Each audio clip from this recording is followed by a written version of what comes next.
This marriage. ದೇವರೇ ಈ ಮದುವೆಯನ್ನ ಉಂಟು ಮಾಡಿದ್ದು. ಆದಿಕಾಂಡ 1ನೇ ಅಧ್ಯಾಯ 27ನೇ ವಚನದಲ್ಲಿ ನೋಡ್ತಾ ಇದ್ದೇವೆ. ಹಲ್ಲೆಲೂಯಾ. ಮೂರನೇದಾಗಿ marriage is its own blessing. ಮದುವೆಗೆ ಒಂದು ದೊಡ್ಡ ಆಶೀರ್ವಾದವಿದೆ. ಏನು ಆಶೀರ್ವಾದ ಅಂತ ಹೇಳಿದ್ರೆ ಆದಿಕಾಂಡ 1ನೇ ಅಧ್ಯಾಯ 28, 29ನೇ ವಚನ ನೀವು ಓದಿದ್ರೆ ಗೊತ್ತಾಗ್ತದೆ. ಮದುವೆ ದೇವರು ಹೇಳ್ತಾನೆ, ನೀವು ಮದುವೆಗೆ ಏನಾಗ್ರಿ? ಸಂತಾನ ವೃದ್ಧಿಯಾಗ್ರಿ. ಅದಲ್ಲೂ ಏನಾಗ್ಬೇಕಂತೆ? ಸಂತಾನ ವೃದ್ಧಿ ಆಗಬೇಕು.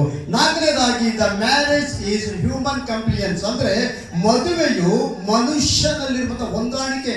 ಇಬ್ಬರು ಹೊಂದಾಣಿಕೆ ಮಾಡ್ಕೊಂಡಿರಲಿಲ್ಲ. ಪ್ರಸನ್ನ ಮತ್ತೆ ಸಾಕ್ಷಿಗೆ ಕೈ ಕಾಲು ಕಟ್ಟಿ ಹೊತ್ಕೊಂಡು ಬಂದು ಕೂರ್ಸಾರ ಇಲ್ಲ, ಹೊಂದಾಣಿಕೆ ಮಾಡಿ ಕೂತ್ಕೊಂಡಿದ್ದೀರಾ? It is a relationship. Hallelujah, hallelujah. So ಮದುವೆ ಆದಮೇಲೆ ಒಂದು ರೆಸ್ಪಾನ್ಸಿಬಿಲಿಟಿ ಇದೆ ಹೆಂಡತಿಗೆ. ಹೆಂಡತಿಗೆ ಏನಂತ ಕರೀತಾರೆ ಇಂಗ್ಲಿಷ್ ನಲ್ಲಿ? ಏನಂತ ಕರೀತಾರೆ? ಹೆಂಡತಿ ಇಂಗ್ಲಿಷ್ ಏನಂತ ಕರೀತಾರೆ? ವೈಫ್ ಅಲ್ಲ.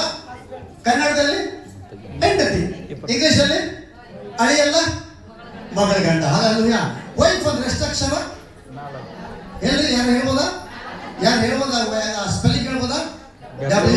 WIFE.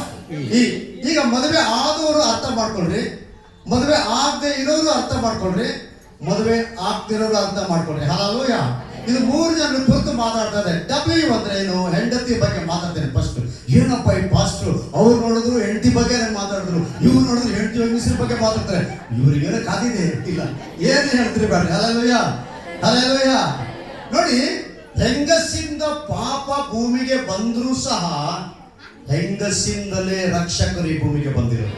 Hallelujah, hallelujah. ಒಂದ್ ಸೈಡ್ ಎಡಬಟ್ಟಾದ್ರೆ ಇನ್ನೊಂದು ಸೈಡ್ ಫಸ್ಟ್ ಕ್ಲಾಸ್ ಆಯ್ತು. ಆಗ್ತಾ ಇಲ್ಲ? ಆಯ್ತಾ ಇಲ್ರಿ? ಹಲ್ಲೆಲೂಯಾ. W ಅಂದ್ರೆ ಏನಂದ್ರೆ ವಿಸ್ಡಮ್ ಎಂಬುದಾಗಿ. ಹೆಂಡತಿ ಜ್ಞಾನವಂತೆಯಾಗಿರ್ಬೇಕು. ಹೆಂಡತಿ ಏನಾಗಿರ್ಬೇಕು? ಎಷ್ಟು ಜ್ಞಾನ ಅಂದ್ರೆ ಒಂದು ಮನೆ ಮುರಿಯುವಷ್ಟು ಜ್ಞಾನ, ಕಟ್ಟುವಷ್ಟು ಜ್ಞಾನ. ಹೇಳ್ರಿ, ಹೆಂಡತಿ ತುಂಬಾ ಜ್ಞಾನವಂತಿ ಆಗಿರ್ಬೇಕು, ವಿಸ್ಡಮ್ ವೈಸ್ ಆಗಿರ್ಬೇಕು. ಯಾವ್ದ್ರಲ್ಲಿ ಅಂದ್ರೆ ಕುಟುಂಬವನ್ನು ಹೆಂಡತಿಗೆ ಮೇನ್ ಜವಾಬ್ದಾರಿ.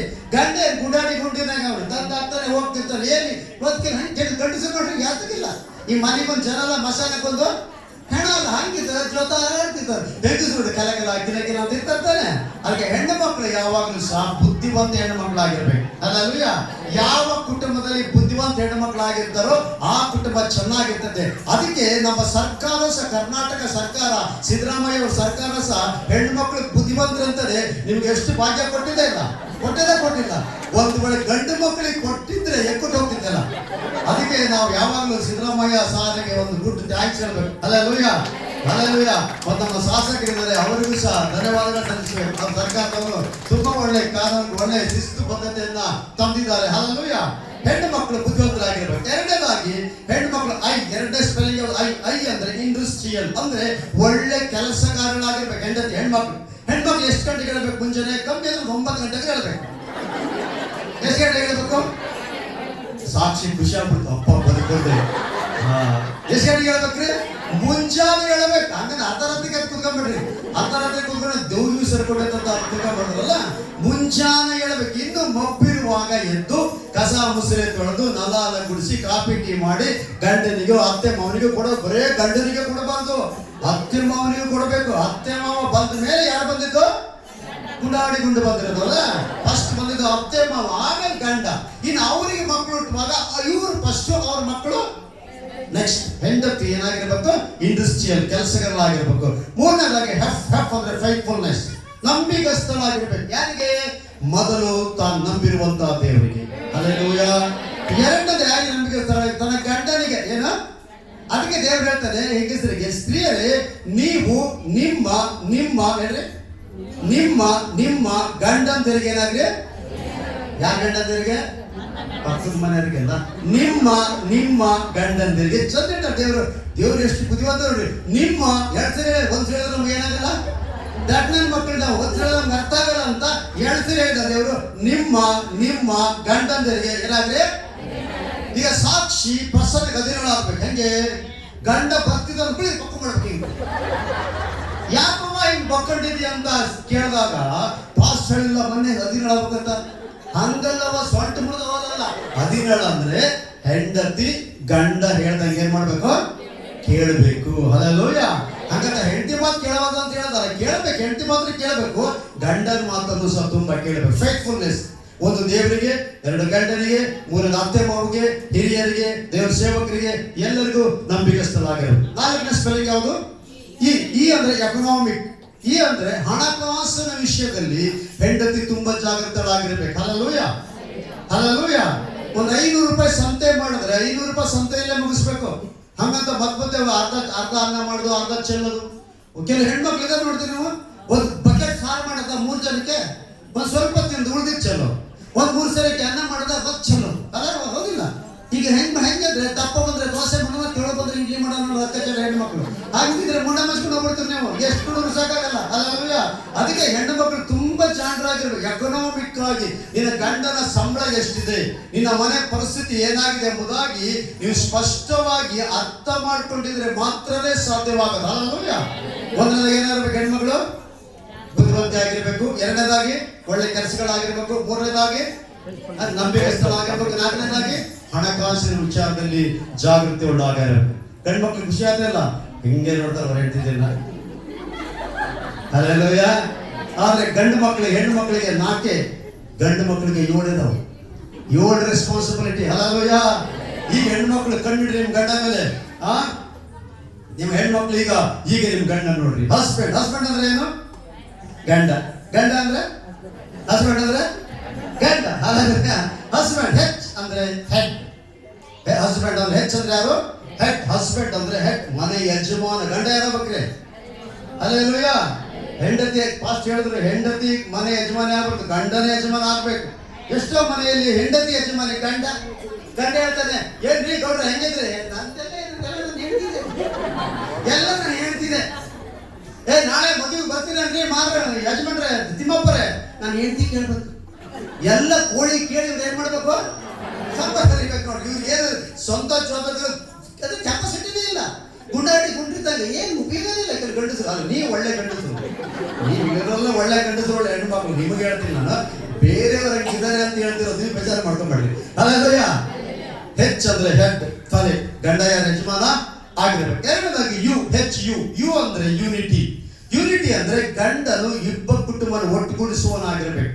ಎಲ್ಲೂ ಈಗ ಹೆಂಗಿರ್ಬೇಕಂದ್ರೆ ಗಮನ ಇಟ್ಕೊಳ್ರಿ. ಮದುವೆ ಗಂಡು ಮಕ್ಕಳು ಈಗ ಮದುವೆ ಆಗಿದ ತಕ್ಷಣ ನೀವೆಲ್ಲ ಕಿರಿಕಿರಿ, ಅತ್ತೆ ಮಾವ ಕಿರಿಕಿರಿ ಮಾಡಿದಾಗ ಅಮ್ಮ ಹೇಳ್ತಂತೆ, ಪ್ರಸನ್ನ ಏನಪ್ಪ ನೀನು ಹೇಳ್ತಿ, ಸೊ ಬಹಳ ಕಿರಿಕಿರಿ ಮಾಡ್ತೈತಪ್ಪ, ನಂಗೆ ಸಾಕಾಗ್ಬಿಟ್ಟಿತ್ತಪ್ಪ ಅಂತ. ಹೌದಾ ಮಾಡ್ತೇನಂತ ಬಂದು ಮಾಡಲ್ಲ ಹೇಳ್ತಿ ಹತ್ರ. ಅವ್ರಿಗೆ ಹೇಳ್ಬೇಕು, ಹೌದು ನಮ್ಮ ಅಮ್ಮನ ಬಹಳ ಅಥವಾ ಸುಮ್ಮನಿಲ್ಲ ಮಾಡ್ತೀನಿ ಅಂತ ಅವ್ರಿಗೆ ಹೇಳ್ಬೇಕು. ಇಲ್ಲಿ ಬಂದ್ ಕೂಡಲೇ ಅವ್ರು ಏನ್ ಕೇಳ್ತೈತಿ, ರೀ ನೋಡ್ರಿ ನಿಮ್ಮ ಅಮ್ಮ ಬರೇ ಕಿರಿಕಿರಿ ಮಾಡ್ತೈತಿ, ನಮ್ಗದು ಸಾಕಾಗ್ಬಿಟ್ಟೈತಿ, ಬೇರೆ ಹೋಗನ್ರಿ ಅಂತ. ಏನೋಗನ ಬೇರೆ ಹೋದ್ರೆ ಉಗತ್ತಿಂದಾಗೆ ದೇವರಿಗೆ ಕೊಡ್ಬೇಕು ರೀ, ಬೇರೆ ಹೋಗೋಣ. ಅವಾಗ ಬೇರೆ ಹೋಗೋಣ ಅನ್ಕೊಂಡು ನಮ್ಮ ಅಮ್ಮನ ಮಾಡ್ತಿದ್ವಿ ಅಲ್ಲಿ. ಹಂಗೆ ಒಟ್ಟು ಬ್ಯಾಲೆನ್ಸ್ ಅಲ್ಲಿ ಹೋಗ್ಬೇಕು. ಆ ಕಡೆ ಹೆಂಡತಿಗೂ ಬಂದ ಕಡೆ ಗಂಡಗೋ ತಾಯಿಗೆ ಏನ್ ಮಾಡ್ಬಾರ್ದು. ಒಂದ್ ತಿಳ್ಕೊಡ್ರಿ, ಮದುವೆ ಆದ ಹೆಣ್ಮಕ್ಳ ಗಂಡು ಮಕ್ಕಳ, ನಿಮ್ಮ ಹೆಂಡತಿಯರಿಗೆ ನಿಮ್ಮ ತಂದೆ ತಾಯಿ ಮುಂದೆ ಬೈಬೇಡ್ರಿ, ನಿಮ್ಮ ಅಪ್ಪ ಅಮ್ಮನಿಗೆ ನಿಮ್ಮ ಹೆಂಡತಿ ಮುಂದೆ ಬೈಬೇಡ್ರಿ. ಹಲ್ಲೆಲೂಯಾ. ಏನಾದ್ರೂ ಬೈಯಕ್ಕೆ ಬುದ್ಧಿ ಹೇಳಕ್ಕೆ ಮನಸ್ಸಿದ್ರೆ ಪರ್ಸನಲ್ ಹೋಗಿ ಪ್ರೀತಿಯಿಂದ ಅಮ್ಮ ಯಾಕಮ್ಮ ಮಾಡ್ದೆ ಅಂತ ಅಮ್ಮನಿಗೆ ಒಂದು ಮುತ್ತು ಕೊಟ್ಟು ಹೇಳು. Hallelujah, hallelujah, hallelujah. ಅದಕ್ಕೆ ಯೂನಿಟಿ, 2 ಕಡೆಯನ್ನು ಕಟ್ಟುವ ಶಕ್ತಿ ಇರಬೇಕು ನನಗೆ. ಮೂರನೇದಾಗಿ ಎಸ್ ಅಂದ್ರೆ ಸರ್ವಿಸ್, ಸೇವೆ ಮಾಡೋನಾಗ್ಬೇಕು. ಸಾಧ್ಯವಾದ್ರೆ ಗಂಡ ಪಾತ್ರೆ ತೊಳಿಬೇಕು, ಮುಸ್ರೆ ತೊಳಿಬೇಕು, ನೆಲ ಒರೆಸ್ಬೇಕು, ಬಟ್ಟೆ ಅಲ್ಲಿ ನೀವು ಮಾಡ್ತೀವಿ. ಎಷ್ಟರ ಮಟ್ಟಿಗೆ ಐತ್ರಿ? ಯಾಕಂದ್ರೆ ಮನೆ ಗಂಡಸರು ಪಾತ್ರೆ ತೊಳಿತೀರಾ ಅಂದವ್ರು ಒಂದು ಕೈ ಬಂತು ನೋಡಿ.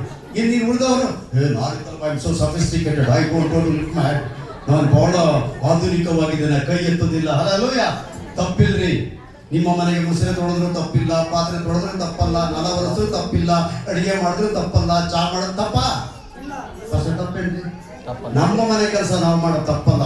ನಮ್ಮ ಹೆಸರು ನಮಗೆ ಒಂದು ಅಕ್ಷರನೇ ಇದೆ, ನಾವು ಎಸ್ ಅಂದ್ರೆ ಸರ್ವಿಸ್ ಮಾಡ್ಬೇಕು. ನಾವು ಸೇವೆಯನ್ನ ಮಾಡ್ಬೇಕು. ಹಲ್ಲೆಲೂಯಾ. ಹೆಣ್ಮಕ್ಳಿಗೆ ಅನಿಸ್ತದೆ, ನಾನು ಗಂಡ ಒಂದೊಂದು ಕೆಲಸ ಮಾಡಲ್ಲ, ಇವತ್ತು ಸಾಯಂಕಾಲ ಮಾಡ್ಬೇಕು, ನಾನು ಹೋಗಿ ಹಾಸೊಂದ್ಕೊಂಡು ಮಲ್ಕೊಂಡ್ಬಿಡ್ತೇನೆ ನನ್ನ ಗಂಡನಿಗೆ. ಹಂಗೆ ಕರ್ನಾಟಕ ಮಾಡ್ಬಿಡ್ರುವ ನೀವು. ಒಂದು ವೇಳೆ ಸಮಯ ಸಿಕ್ಕಿದ್ರೆ ಗಂಡಂದಿನ ಕೆಲಸವನ್ನ ಮಾಡ್ಬೇಕು. 3ನೇ 4ನೇದಾಗಿ ಬೈಂಡಿಂಗ್. ಬೈಂಡಿಂಗ್ ಅಂದ್ರೆ ಏನ್ ಮಾಡಬೇಕು? ಕಟ್ಟಬೇಕು. ತುಟ್ಟಿ ಮೂವನ್ನ ಏನ್ ಮಾಡ್ಬೇಕು?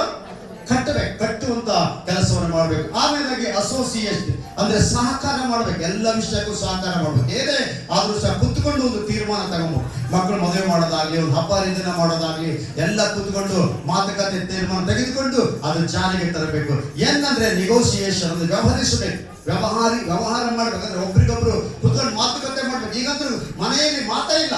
ಮನೆಯಲ್ಲಿ ಯಾಕೆ ಇದೊಂದು ಬಂದ್ಬಿಟ್ಟೆ ನೋಡಿ, ಮೊಬೈಲ್ ಮಾತೇ ಇಲ್ಲ, ಬರೀ ತಿಕ್ಕದೆ ತಿಕ್ಕು ತಿಕ್ಕು ತಿಕ್ಕು ತಿಕ್ಕು. ಒಂದು ಯಾರಾದ್ರೂ ಒಂದು ಟಣ್ ಅಂತ ಬೆಳ್ ಮಾಡಿದ್ರೆ ಅವ್ರು ಬಂದು ಬಾಗೋದಕ್ಕೆ ಒಂದು ತಕ್ಕಂತ ಕಾತರ ನೋಡುದು ಮನೆಗೆ ಯಾರು ಚಿಕ್ಕ ಹುಚ್ಚಿಟ್ಬಿಟ್ಟಿದ್ದಪ್ಪ ಕೆಲವರು. ಅಲ್ಲ, ಮಾತೇ ಇಲ್ಲ.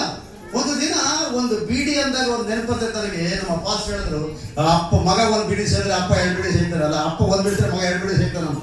ಒಂದಿನ ಅಪ್ಪ ಮಗ ಹೋಗಿ ಬೀಡಿ ವ್ಯಾಪಾರ ಮಾಡಬೇಕಾದ್ರೆ ಬೀಡಿ ಮಾರಕ್ಕೆ ಹೋದಾಗ, ಹೇಗೆ ಬೀಡಿ, ಈ ಬೀಡಿ ಸೇರಿ ಇಲ್ಲಿ ಮುದುಕರಾಗಲ್ಲ, ಈ ಬೀಡಿ ಸೇರಿ ಇಲ್ಲಿ ಮುದುಕರಾಗಲ್ಲ, ಈ ಬೀಡಿ ಸೇರಿ ಇಲ್ಲಿ ಮುದುಕರಾಗಲ್ಲ ಅಂತೇಳಿ ಸಿಕ್ಕಾಪಟ್ಟೆ ಬೀಡಿ ಮಾರಿ ದುಡ್ಡು ತಂದು ಸಂಜೆ ಮನೆಗೆ ಬಂದು ದುಡ್ಡು ಲೆಕ್ಕ ಮಾಡುವಾಗ ಮಗ ಅವ್ರು ಬೀಡಿ ಹಚ್ಕೊಂಡ್ಬಿಟ್ಟ. ಅವ್ರ ಮಗ, ಯಾಕಪ್ಪ ಬೀಡಿ ಹಚ್ಕೊಂಡ ಅಂತ, ಯಾಕೆ ಬೀಡಿ ಸೇರಿದ್ರೆ, ಅಪ್ಪ ನೀನೇ ಹೇಳಿದಲ್ಲಪ್ಪ ಬೀಡಿ ಸೇರಿದ್ರೆ ಮುದುಕರಾಗಲ್ಲ. ಅವ್ರು ಮುದುಕರಾಗಲ್ಲ, ಅರ್ಧ ವಯಸ್ಸಿಗೆ ಹೊಗೆ ಹಾಕ್ಸ್ಕೊಂಡ್ಬಿಡ್ತಾರೆ, ಕೈವಾಡ ಅರ್ಧ ವಯಸ್ಸಿಗೆ ಹಚ್ಕೊಂಡ್ಬಿಡ್ತಾರೆ. ಅಲ್ಲ ಸೊ ಹಾಗೆ ಕಡೆಯದಾಗಿ ಡಿ ಅಂದ್ರೆ ಡೈರೆಕ್ಟರ್, ಮನೆಯ ನಾಯಕ, ಮನೆಯ ಯಜಮಾನ, ನಾಯಕನಾಗಿರ್ಬೇಕು. ಅಲ್ಲೂಯ್ಯ, ತುಂಬಾ ಅರ್ಥಗರ್ಭಿತವಾದಂತ ಮಾತುಗಳು ನಾವು ಕೇಳಿದ್ದೇವೆ. ಈಗ ನಾವು ಬಹಳ ಅತ್ಯುನ್ನತವಾದ ಕಾರ್ಯಕ್ಕೆ ನಾವು ಬಂದಿದ್ದೇವೆ. ಅಲ್ಲೂಯ್ಯ.